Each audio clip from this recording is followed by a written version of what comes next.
Welcome back to Kyle's Garage. I'm Kyle Smith. I'm Kyle Bowen. And today there's plenty of full-size motorcycle projects in the garage that I could be working on, but instead, he got me distracted and we're going to be working on... Mini bike. Yeah, mini bike. It's going to be fun because this is like $400, $500 worth of parts, and you can have a lot of fun on one of these. This one's brand new. You ordered a kit, right, for this one? Yeah, I got the frame and forks come in a kit for I think $170.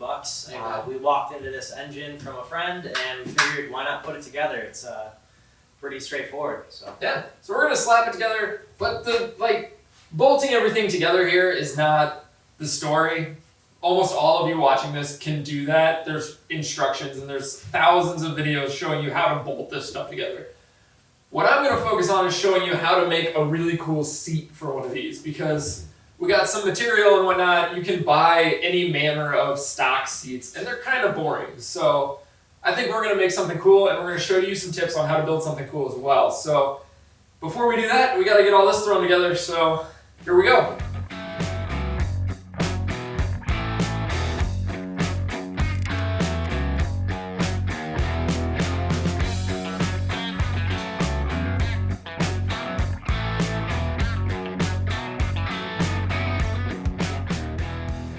We told you it was easy. It's already together and looking like a mini bike, except, you know, the cool custom parts. And you know what? Let's see if it runs.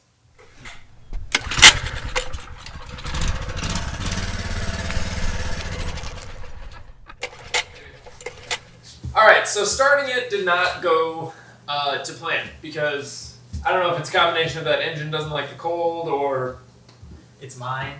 yeah, it's something, it's just not real happy. And rather than waste our afternoon trying to start a 3 horsepower Kawasaki that's just being goofy in the cold, we decided to make some more progress in making this thing look good and comfortable. So I'm breaking out the sewing machine, which if you don't have one of these in your garage, you're probably like most people, but honestly it's really fun.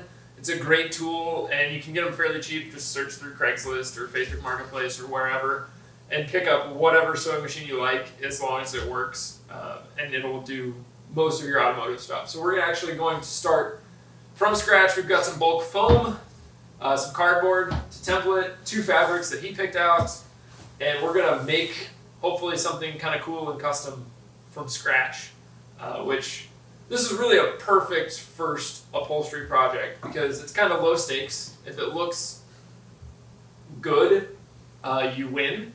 And if it looks bad, you're not out more than, like $30 in materials. So we cut a cardboard template that fits right up on top. And then we're gonna go ahead and cut out our foam, which I marked here. So the first trick that we've got is actually cutting the foam, and you're gonna be really tempted to just grab like a razor blade or a snap knife or something like that and do it. And you'll probably scrunch the foam and cut it. And that is not what you want to do. You actually want to get like a serrated knife. This is a bread knife that broke in our kitchen, and so it migrated to the garage to do stuff like this.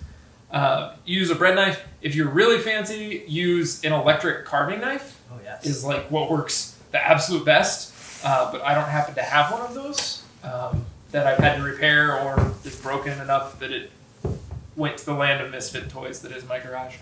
So if you use one of these, it's just real easy. You just kind of take it easy with nice slow cuts and you work your way through it. So I'm going to leave that to him and make him cut his own seat.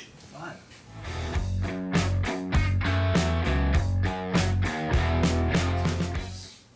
Yeah. So that's going to be That's pretty good. the part for sitting on, and then that'll be kind of a backstop that will square out. All right, so we've got a plank here for our seat base, and we've got our foam ready to go. Our next step is going to be to use some scrap fabric to make a template, which will actually translate to our final leather and seat fabric. So we're gonna. Yeah, that's exactly it. So we're going to use this kind of loose, it's pretty light, like a muslin or a real easy cotton fabric is perfect. And we're going to pull it down to kind of where we want it to be, and use some painter's tape, which I think I've got on the table up here in front. We'll use some painter's tape to tape it all over, and then draw out where our cut lines are going to be, where our seams are going to be, and then cut it apart from that, and that'll give us a template that we can transfer to our actual fabrics, and then once we have it all cut out, we can actually take to stitching it. So.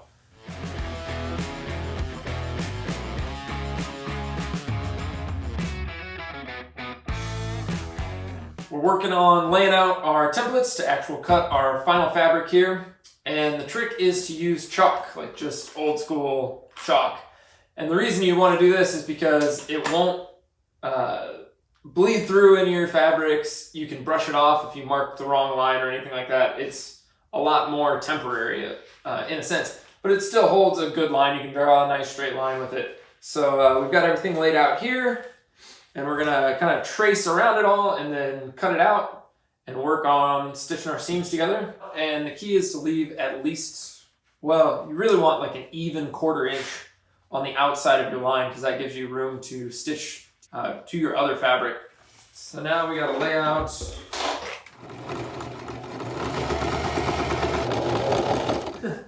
It's good for a mini bike. This is perfect. It's good for we built this in the garage weekend.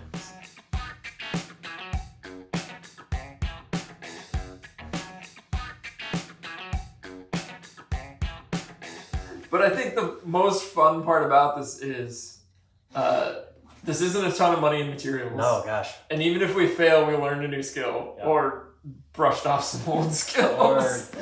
It's a good look at what goes into it. Yeah, and it's just fun to go out in the shop and do something that maybe you don't regularly do. And B, this thing literally didn't have a seat before this, so this not only accomplishes seat cover, it now has a seat. We went on the ambitious side. I'm not going to fault us for that. Actually, that's not I don't think it's horrible. as bad. Okay. Staple it, send it to print. I don't know, man. I say that's a solid C.